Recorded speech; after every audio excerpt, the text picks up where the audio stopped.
Hey guys, today I'm talking about one movie and one TV show. The movie has done very well in this award season, and it's basically winning everything, and it's expected not only to have many nominations for the Academy Awards but also to win the actual Academy Award for Best Picture. As for the television show, it's going to be the first bet of HBO in this 2023 after a 2022 in which HBO had decided to eliminate many of their own shows and move them on to, at least in Latin America, they moved to Amazon Prime Video. Not all of them, but some of them. We're going to talk about these two things.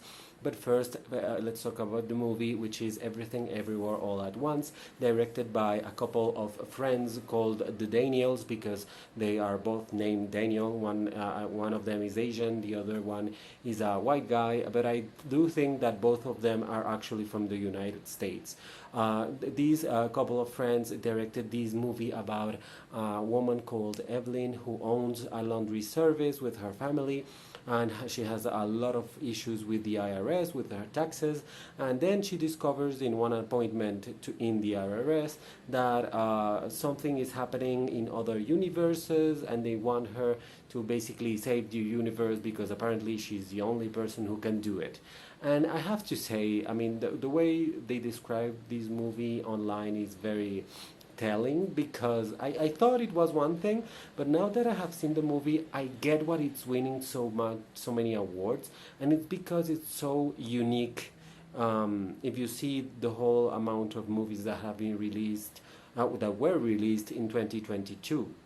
Of course, we all had our science fiction fare. We always had, action movies and dramas and, all of that.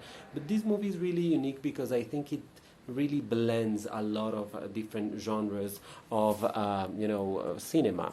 And I think that's very important because we don't really see a mix of different genres that often. Sometimes some dramas can be a little bit comedic, and some comedies can be a little bit dramatic because they coexist a lot. But that's pretty much it.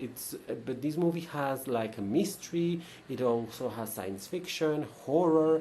It also has comedy, but different kinds of comedy inside of it, and that makes it a very absurdist, surreal kind of movie, which is basically like watching a lot of paintings. When you go into a museum and you go through the museum, you see so many movements of painting, if that makes sense in English. I don't really know how to say it, but you see all these types of ways of painting, the cubist method, and then the surrealists, and then the expressionists, and then the realists, and then the brutality kind of art and architecture, and then you have futurist architecture, and you have so many different kinds of things, and that's what this movie is like to watch, to be honest. It's a little bit like jumping on a pool and you don't know how deep it is, basically. That's this movie. And that's good and bad, I think, at the same time. I'm not saying the movie is actually bad or anything. The movie is actually pretty interesting. But I think that not the premise, but the bottom of it all, let's see, like what the movie is about, that you discover at the end of the movie. The message is very nice and all, but I don't think it makes that much sense. And it's something that every movie talks about, like getting along with your parents, and we're not all that different, and maybe we are aimless, but that's okay. And that's very nice, and it's very cute that the mother and the daughter realize that they have a deeper relationship with each other than previously thought. That's always nice, and it's fantastic to see the progression in this movie, but it's a bit simplistic, to be honest, and it makes it more absurd, but not in the good way, if that makes sense. It makes it silly, and silly is not absurd. To be silly is less smart, I would say, to be honest. And I have to say, I have to repeat what I said in another video. I think 2022 was very weak when movies are concerned. And yes, I mean, I saw some movies that were really interesting, and certainly Everything Everywhere All at Once is one of the best movies of 2022, no discussion. But should it be named Best Picture, like Best Movie of the Year? I don't really know, because I recently also saw, for example, a smaller movie like After Sun, which whose main protagonist, Paul Mescal, is getting also praise for his performance. And I really love that movie because it's a small movie that says a lot.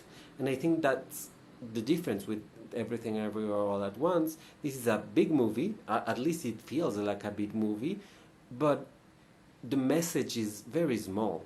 So it's kind of weird that they went that way. I don't really understand if it was a conscious decision and if it was the right decision, to be honest. And that's why I'm so scared a little bit for Michelle Yeoh, because I wish she was winning every Best Actress award.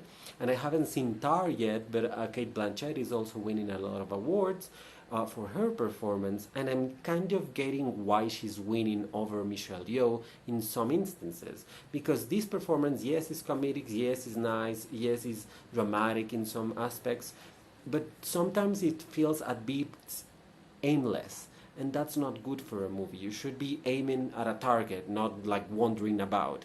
So it's kind of difficult to say she's amazing when she's all over the place sometimes. I mean, I think in some scenes, for example, all the scenes in which she's like a movie star, or most scenes where she's like realizing her true power, let's say, I think those scenes really work a lot for Michelle Yeoh. She really like falls into it. But when she feels a little bit too lost, I'm like, that's not Michelle Yeoh. I'm not buying she doesn't know what she's doing or what she should be doing. I mean, you don't believe that from a woman that exudes so much power and promise, basically. So it's like watching Kate Blanchett play someone who's really diminished. It doesn't make any sense unless it's someone structurally well created, like her character in Blue Jasmine, which was amazing. And she wasn't small, she was huge, but she became small. So that's very interesting about these performances. I think this movie should be nominated for cinematography, even art direction too, costume design. I mean, editing is amazing, and the sound, and to be honest, the visual effects. Now I understand why they didn't make the shortlist for the Academy Awards. They're not that good, to be honest, but it's fine. It's a fine movie. It's a fun movie, and I do think it should be right up there with many others. But is it the best movie of 2022? I don't know. The second thing I'm going to talk about is the premiere, the first episode of a new series in HBO called The Last of Us. The Last of Us is based out of a video game, and I understand this first season is only about the first video game. There are two video games, and I have to very clearly say this. I have never played those games. I know what they're about the zombie apocalypse and all of that, and it's about a girl and a man, and the girl is like the key to all salvation, and I get that. I know that about the games, but I would never got really into it because, to be very honest, I think that out of all the horror creatures in the universe, in movies and in video games and such, the more boring ones are the zombies. I mean, I just don't get zombies. I'm not interested in zombies, basically. So I was like, let's see this show, because it's HBO, it's a brand new show. I have nothing to watch. So I mean, House of the Dragon is done, and I enjoyed House of the Dragon, but this series has something in common with that show, is that the House of the Dragon and The Last of Us want to be what Game of Thrones was for HBO. But if you remember, and I do remember well, the first season of Game of Thrones wasn't that well received, wasn't that, I mean, people were not paying that much attention until the second season like really took force, and then people were like, I have to see season one, and then you're like, oh, this is amazing, this is great. And if you remember Game of Thrones season one, not a lot happened. It just were like a couple of key moments that made up the whole thing. And I think The Last of Us is going to be the same, and I think many of HBO shows have fallen into that pattern, let's say. And House of the Dragon was one, because if you saw that, you know that kind of a lot happened, but at the same time not that much. So the season finale was a little bit of a disappointment, to be honest. And after that season of Game of Thrones, we needed something more. So The Last of Us, again, it's about a post-apocalyptic United States, because of course it happens in the United States. And in this version, it's a Latin American, I think it's a Latin, he's clearly Latin American in descent, but he's from the United States. And Pedro Pascal is actually Chilean, but whatever. And he survives the zombie apocalypse, and he's looking for his brother with a woman. I mean, we don't know if it's his wife or his lover or whatever the hell it is. And they decide to help this girl cross the United States, because she's apparently she has the cure for everything, for this fungus that has evolved and turned people into zombies. So she's the key to everything. And that's very interesting until you see this episode. And again, I haven't played the games. I don't know how faithful it is. I don't know the Easter eggs. I don't really know that the games. So some of the things that happen in the show, maybe reference things in the games. I missed all of that because I haven't played them, so I don't know. So I have to say that it was fun, it was interesting, I was invested in the characters, obviously especially in Pedro Pascal, but also in Anna Torv's, I think, character. I think Anna Torv is very interesting as an actress, I really like her. And the girl who's actually, she appeared in Game of Thrones, and she's very interesting too. She's a very interesting kind of she has a very special physicality to her, so it's I think that's why she was hired for this show. But it was a little bit too low energy for my taste. I think that if you're a big show that's going to have a premiere, you better bring your A game. You better shock people and really astonish us with the first episode. I think they tried to do that in the first half of the episode, where they're telling us what might happen with a fungal virus, how it may spread, and we actually see how it spreads in at least in the version of the show. But I learned after watching the show how it expanded actually in the video games, and I have to say I don't know why they changed the way the spores contaminate people on the air, via the air. And it doesn't happen like that on the show. Apparently in the show you have to touch or bite someone in order to be transformed into a zombie. But that's not what happened in the games, and I think the version that they had in the games was more engaging and had a little bit more uniqueness to it.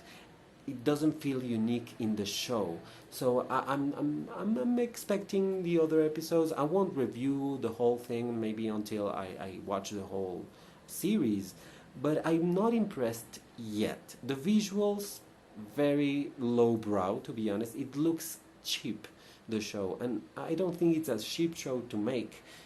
Hypothetically, I mean, how many zombies did we actually see in this first episode?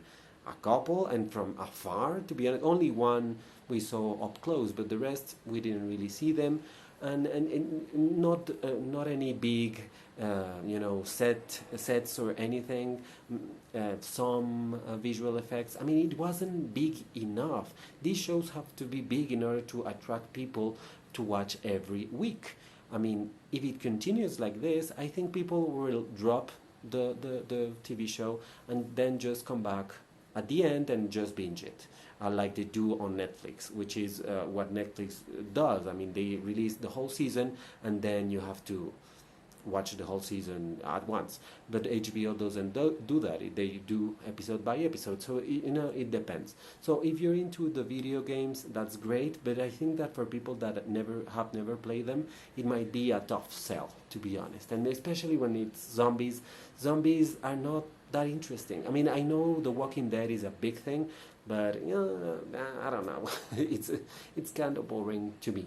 But yeah, this is the video. Thank you so much, and comment whatever you want down below, like this video, and we'll see each other again very soon. Thank you so much. Goodbye.